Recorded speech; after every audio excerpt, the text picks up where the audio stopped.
ओम नमः शिवाय। हिंदू कहानी संग्रह में आप सभी का स्वागत है। दोस्तों, आइए जानते हैं वैशाख कृष्ण पक्ष की प्रदोष व्रत, शुभ मुहूर्त, पूजा विधि और पौराणिक कथा। वैशाख मास के कृष्ण पक्ष की त्रयोदशी को प्रदोष व्रत रखा जाता है। त्रयोदशी तिथि भगवान शंकर को समर्पित मानी गई है।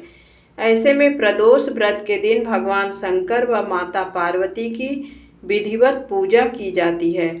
शास्त्रों के अनुसार कृष्ण पक्ष व शुक्ल पक्ष की त्रयोदशी को प्रदोष व्रत रखना चाहिए। अप्रैल माह का दूसरा प्रदोष व्रत 28 अप्रैल 2022 गुरुवार को है। इस दिन गुरुवार होने के कारण गुरु प्रदोष व्रत का योग बन रहा है।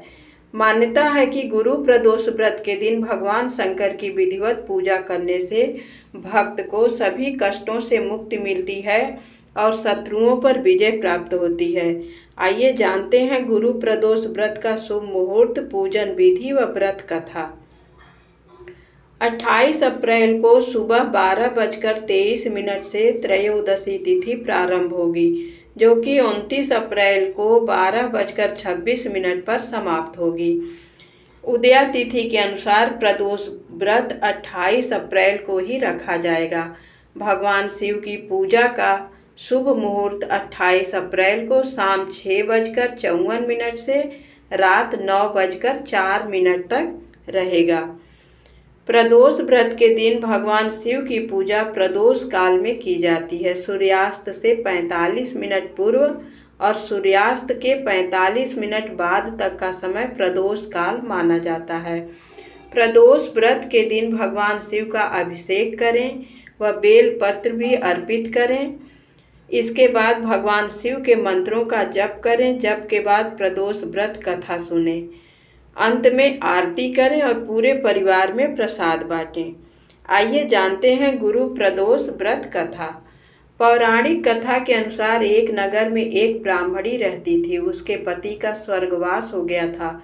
उसका अब कोई सहारा नहीं था, इसलिए वह सुबह होते ही अपने पुत्र के साथ भीख मांगने निकल पड़ती थी।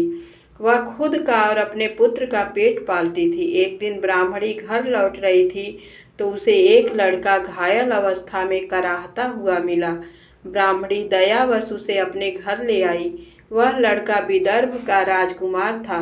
शत्रु सैनिकों ने उसके राज्य पर आक्रमण कर दिया और उसके पिता को बंदी बना लिया था और राज्य पर नियंत्रण कर लिया था, इसलिए वह मारा मारा फिर रहा था। राजकुमार ब्राह्मण पुत्र के साथ ब्राह्मणी के घर रहने लगा।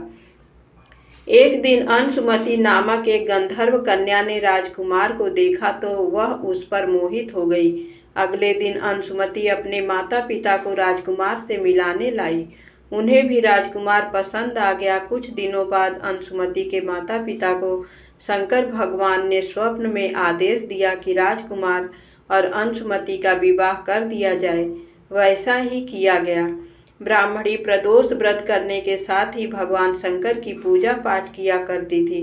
प्रदोष व्रत के प्रभाव और गंधर्व राज की सेना की सहायता से राजकुमार ने विदर्भ से शत्रुओं को खदेड़ दिया और पिता के साथ फिर से सुखपूर्वक रहने लगा। राजकुमार ने ब्राह्मण पुत्र को अपना प्रधानमंत्री बनाया।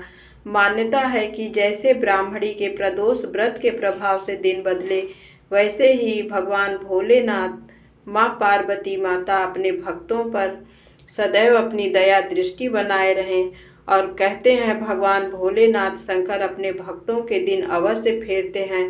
जो सच्चे मन से प्रदोष व्रत का नियम पूर्वक पालन करते हैं, भगवान भोलेनाथ और माँ पार्वती जी की पूजा श्रद्धा और भक्ति के साथ करते हैं, भगवान शंकर और माँ पार्वती की अनन्य कृपा उन्हें मिलती है।